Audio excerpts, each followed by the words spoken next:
قرآن مجید میں اللہ تعالیٰ نے ارشاد فرمایا کہ یا ایھا النبی انا ارسلناک شاہدا ومبشرا ونذیرا، اے محبوب علیہ السلام، بے شک ہم نے آپ کو گواہ بنا کے بھیجا ہے، خوشخبری دینے والا بنا کے بھیجا ہے اور ڈر سنانے والا بنا کے بھیجا ہے۔ پھر فرمایا وداعیا الی اللہ باذنہ، اور ہم نے آپ کو اللہ کی طرف دعوت دینے والا بنا کے بھیجا ہے اس کے اذن کے ساتھ، وسراجا منیرا، اور آپ کو چمکتا ہوا آفتاب بنا کے بھیجا ہے۔ دنیا کے اندر انسان میں جو چیز اسے رغبت دیتی ہے، جو اس کو عمل پر ابھارتی ہے، وہ اس کا عقیدہ اور اس کی سوچ ہوتی ہے۔ انسان کے جو افکار ہوتے ہیں نا، جو اس کی سوچیں ہوتی ہیں، وہ اس کے عمل کو مرتب کرتی ہیں۔ انسان کا جس طرح کا نظریہ ہوتا ہے، پھر وہ زندگی میں عمل بھی اسی طرح کے کرتا ہے۔ لوگوں کے بیچ رہ کے وہ وقت بھی اسی طرح ہی گزارتا ہے۔ قریش مکہ اور حضور سید عالم صلی اللہ تعالی علیہ وسلم سے جو پہلے کے لوگ تھے، ان کے افکار بہت ساری خرابیوں کا شکار ہو گئے تھے، فکری کمزوریاں پیدا ہو گئی تھی، مختلف قسم کی اوہام پرستی کا وہ شکار تھے، توہمات میں الجھ گئے تھے۔ حج کا موقع آیا ہے تو اب انہوں نے قبولیت کا یہ نظریہ گھڑ لیا ہے کہ ننگے ہو کے معاذ اللہ طواف کریں گے بیت اللہ کا۔ قربانی کا موقع آیا ہے تو جانوروں کا خون دیواروں کے ساتھ لگائیں گے خانہ کعبہ کی۔ اور قرآن حکیم ہمیں یہ بھی بتلاتا ہے کہ جب حج کر کے لوٹتے ہیں تو اب دروازوں سے نہیں گزرنا، اب ہم نے کوئی اور رستے پھلانگ کے گھروں میں آنا ہے، اس لیے کہ ہم نیک ہو کے آئیں۔ تو مختلف قسم کی توہمات انہوں نے گڑھ لی تھی، اللہ تبارک و تعالیٰ کی ذات کے بارے میں بھی، انبیاء کرام علیہ السلام کے بارے میں بھی۔ قرآن مجید ہمیں کہتا ہے کہ یہودیوں نے جناب عزیر علیہ السلام کو اللہ کا بیٹا کہا، عیسائیوں نے معاذ اللہ حضرت عیسیٰ علیہ السلام کو اللہ کا بیٹا کہا۔ تو افکار کے اندر جب انسان کے بہت زیادہ خرابیاں آ جاتی ہیں، یعنی ایک آدمی کا ذہن بن گیا نا سارے لوگ چور ہی ہیں، تو پھر کسی سے دوستی کرنا، کسی کے ساتھ چلنا، وقت گزارنا اس کے لیے دشوار ہی نہیں محال بھی ہو جاتا ہے۔ اور اگر انسان محسوس کرنے لگتا ہے نا کہ یار نہیں، ایسا نہیں ہے، یہ میرے رسول کریم کی امت ہے، اور حضور علیہ السلام نے فرمایا میری امت کبھی گمراہی پر جمع نہیں ہوگی، تو امت میں خیر ہے، ہمیں خیر کو تلاش کرنا چاہیے۔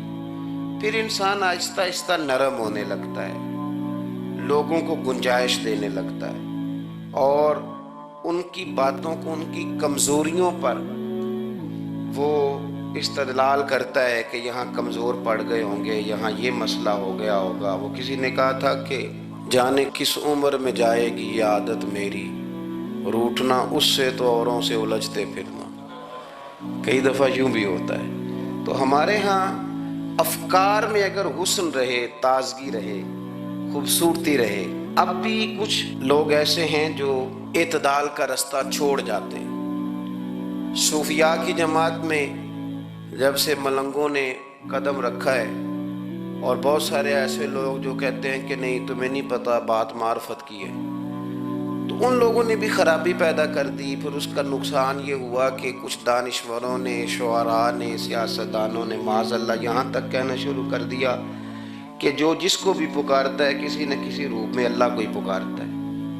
افکار میلے کر دیے، بھئی اگر جس کو بھی جو پکارا جا رہا تھا تو وہ معاذ اللہ اللہ کو ہی پکارا جا رہا تھا، جس کے سامنے جو جھکتا تھا تو کوئی نہ کوئی اس کے ہاں توحید پائی ہی جاتی تھی، تو پھر اللہ کے رسول بتوں کے خلاف کیوں جہاد کرتے رہے؟ پھر لا الہ الا اللہ کا کیا معنی ہوا؟ تو ایک تو وہ طبقہ آیا، پھر ایک الحاد اور بے دینی کا رویہ کچھ لوگوں نے یہ بھی اختیار کیا کہ معاذ اللہ انہوں نے مسبب الاسباب کی بجائے لوگوں کو اسباب پر زیادہ توکل کرنے کا معاذ اللہ درس دیا۔ دعاؤں سے کام نہیں چلتا، خالی نعروں سے بات نہیں بنتی۔ اس کو یہاں تک لے گئے کہ اگر آج انہیں حضور کا کوئی معجزہ بتایا جائے، کسی کرامت کی بات کی جائے، اللہ تبارک و تعالیٰ کی طرف سے عطا کردہ کسی انہونی ایسی بات پہ جس میں خالصتاً قدرت الہی کا دخل ہو تو ان لوگوں کے لیے ماننا مشکل ہو جاتا ہے،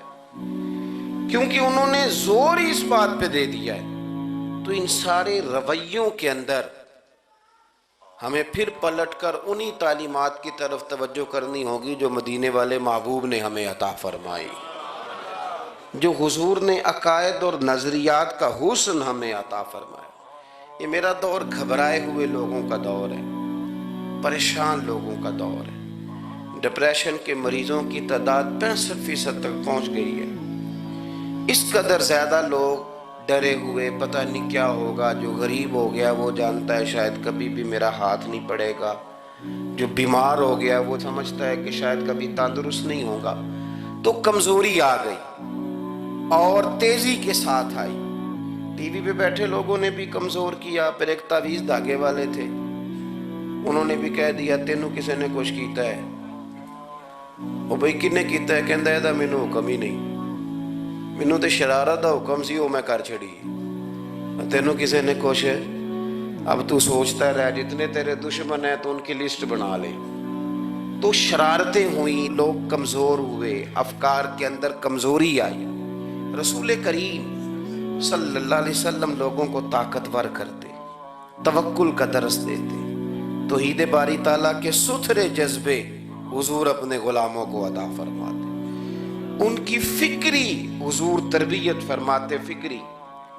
اللہ کے رسول صلی اللہ علیہ وسلم غار ثور میں موجود ہیں، ساتھ سیدنا صدیق اکبر رضی اللہ تعالیٰ عنہ۔ کفار جو گرفتار کرنے والے تھے، پیچھے لگے ہوئے تھے، وہ غار ثور کے دروازے تک آ گئے۔ جس طرح ڈاکٹر بول دیتا ہے، وہ کہہ دیتا ہے کہ اب جناب مشکل ہے، اگلے ہفتے آپ چلے جائیں گے۔ تو وہ جو کمزور لوگ ہیں انہوں نے اگلے ہفتے کیا جانا ہوتا ہے، وہ جب ڈاکٹر بتاتا ہے اسی وقت ہی فوت ہو جاتے ہیں۔ وہ کہتے ہیں اگلا ہفتہ تو لیٹ ہے، اسی وقت ہی سمیٹ لیتے ہیں سامان سفر۔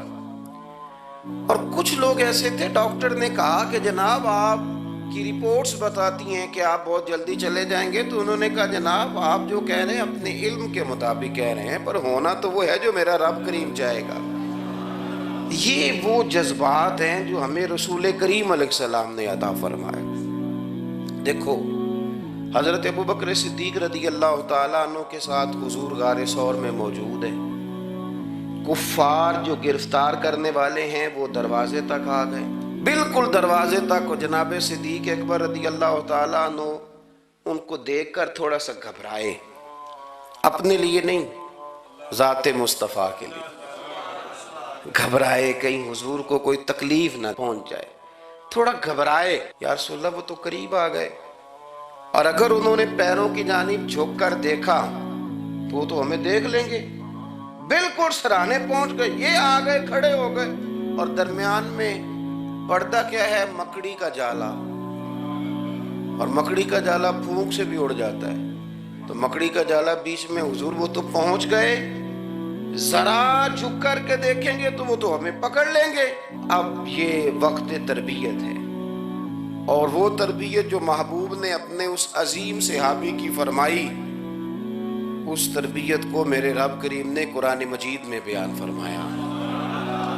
حضور فرماتے ہیں، رب فرماتا ہے کہ فرمایا محبوب نے، فرمایا لا تحزن، ابو بکر گھبرانا۔ یہ ایک موقع ہوتا ہے جب انسان کو گھیر لیتی ہیں مشکلات چاروں جانب سے، اور جو بھی آتا ہے وہ اسے مایوس ہی کرتا ہے، لیکن حالات کے سہمے ہوئے لوگوں کو بتا دو حالات بدل جاتے ہیں، ایک جیسے نہیں رہتے۔ کہا لا تحزن، بکر گھبرانا کیوں؟ ہماری فوجیں آ کے انہیں پکڑ لیں گی، یا اندر ہمارے پاس کوئی ایسا اسلحہ موجود ہے کہ ہم ان پر چھوڑ دیں گے تو یہ مر جائیں گے۔ لا تحزن، ابو بکر گھبرائیے مت۔ کیوں نہ گھبرائیے؟ اس لیے کہ ان اللہ معنا، بے شک اللہ ہمارے ساتھ ہے۔ جن کے ساتھ رب ہو انہیں گھبرانا نہیں چاہیے۔ انہیں گھبرانا، یہ جو مسلح کی قوت ہوتی ہے، یہ دعا کی طاقت ہوتی ہے، دعا صلاح المومن، یہ جو قوت ہوتی ہے انسان کے پاس، یہ جو اس کے پاس ہتھیار ہوتا ہے کہ آج رات منا لوں گا میرا رب کرم فرما دے گا، یہ جو اس کے پاس قوت ہوتی ہے یہ اسے کمزور نہیں پڑنے دیتی، اسے طاقتور رکھتی۔ تو حضور نے افکار کے اندر یہ حسن پیدا کیا، لوگوں کو بتلایا کہ بجائے اس کے کہ تم کوئی چور رستہ تلاش کرو، کوئی سیاست کرنے کی کوشش کرو، تم کوئی ایسی راہ اختیار کرو جو تمہیں محسوس ہو کہ درست نہیں ہے، اس رستے نہ چلو، بلکہ تم اپنے رب کو منانے والے رستے پہ چلو۔ اور ترمذی شریف میں حدیث ہے، حضرت انس بن مالک رضی اللہ تعالیٰ عنہ فرمانے لگے کہ کریم محبوب علیہ السلام فرماتے ہیں کہ اپنے دکھڑے دنیا داروں کو نہ بتانا،